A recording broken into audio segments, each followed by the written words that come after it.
Welcome to T's Voices, telling the stories of the people in our NHS community. Hi and welcome to the Allied Health Professional Podcast. Today we are absolutely honoured to have the wonderful Christina Hartley, who is one of our OT leads coming into the podcast. Christine, do you want to introduce yourself and tell everybody what you do and what your role is in the trust? Yeah, absolutely. So firstly, thank you for having me. So I'm Christina Hartley and I'm Head of Occupational Therapy for the South Tees Integrated OT Service. Basically what that means is we're an integrated service across South Tees, which includes acute services and community services, which reaches from kind of the Tees end all the way to Hammond Rich as well. In addition to that, we also kind of govern and manage the OTs that work within Redcar Social Care and Middlesbrough Social Care. So that's the kind of the biggest element of my role, is providing professional leadership and overarching governance across all the OTs. I think there's about 312 staff at the minute working across all those services. Another little bit of my role is I'm also the strategic lead for the Integrated Community Equipment Services Strategy Group. So that is another partnership which includes South Tees, North Tees, Redcar, Middlesbrough, Hartlepool and Stockton Social Care, the ICB, Mental Health Trust, our equipment services as well. So I'm kind of the lead for that operational strategic side, and then I take everything that we decide to board. So two kind of elements to my role. So just a small role then. Just a little role, yeah. I was going to say that's absolutely massive, isn't it? So when you say you're covering, just for some of the viewers that might not understand about the occupational therapist reach, is working not just acute, that means that, across the entire community. So that must be such a wide range of skills and professions across the whole patch, really. Yeah, it's massive. I think, in this area, if you've seen an OT, it's definitely one of ours. But it's not only that, we also have kind of a lot of sub-regional and regional services. So I think the last count, when we looked at it, I think we cover something like 1,000 square miles, have that kind of overarching reach and breadth across the locality and across the region, really. So yeah, it is pretty huge. Your role is as the OT lead. Yeah. What is that? So my role as kind of head of occupational therapy, I professionally lead, not operationally, but professionally lead all the OTs within that integrated service. So that includes kind of an overarching governance framework, an overarching kind of education and development framework. And we kind of try and look at it in a really simplistic term is, if you've seen an OT that works in social care, they should have the same governance, same strategy, same level of training as that you would see in the acute trust. So it's almost like it provides an equitable service regardless of what point in the journey that you're seen by an occupational therapist. Can I ask a naive question? Can. With the new integrated kind of model with North Tees, is your role slightly changing, or do you not know what's going on there yet? Just naively, I don't know what's going on there.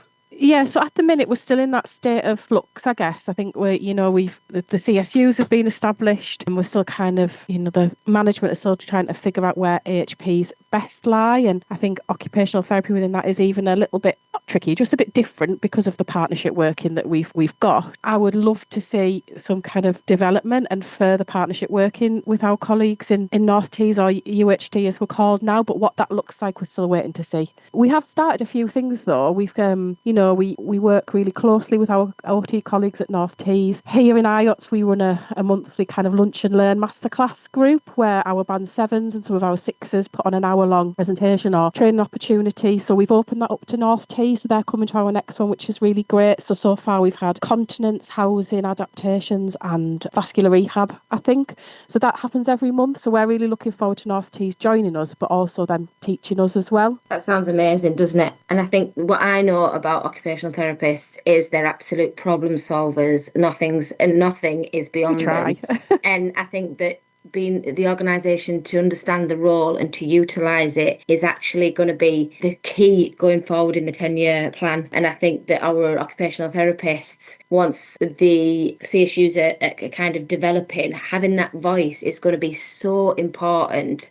And having that overall professional leadership will just be fantastic in just moving us forward as a whole organisation. I hope so. And I think our Royal College of OT set out a new workforce plan last year. It was like a 10-year workforce plan. plan, and one of the biggest things in it is demonstrating our impact and our value and looking at optimising OT and putting it, at the best place for the best opportunities for our patients and clients. And I think that feeds really well into the 10-year plan. Like you say, we are problem solvers. We've got a lot to offer around sickness to prevention and looking at proactive care, working within public health, optimising OT at the place that it needs to be. We have an OT week every November, and this year the theme of OT week was right support, right time, and it was highlighting the benefits of early intervention. So soon or even before somebody needs occupational therapy, how do we show value and get in there? And I think a lot of that people originally thought, oh, well, that's kind of in the critical care or in acute services, which it absolutely is. But to me, it's before that. It's looking at schools and education. It's kind of promoting ourselves in GP surgeries, in primary care neighbourhood teams, and even in, I need to think obviously about social care. It's about access at the front door. And when somebody's waiting for OT, are they waiting well during that time for a service as well? So I think this is a 12-month plan for us to try and figure out where OT needs to be really early on in all aspects of our pathways. It sounds to me like you need to be absolutely everywhere in order for us to move forward. We need to triple in size. That's what I mean. And then we do a lot of career events, and still people are in schools and colleges are still unfamiliar with the AHP concept, but also with the OT side of that. So there is a lot of career promotion going on. And I think that OT week that you have every year is just getting bigger and better. And you see it now, and I think that kind of promotion, and if people don't understand what OT is, go and find an OT and just have a conversation, have a cup of tea with them, because you will be blown away, as we are every day when we're working alongside you. So as we come towards the end of the podcast, it's just looking ahead into 2026. There's some uncertainty going ahead, as we know, but what's kind of your key projects, if you like, moving into the new year, and how your message to the OTs and everybody really, not just OTs, AHPs, all the clinicians we have, is your final message? So there's a few things for me.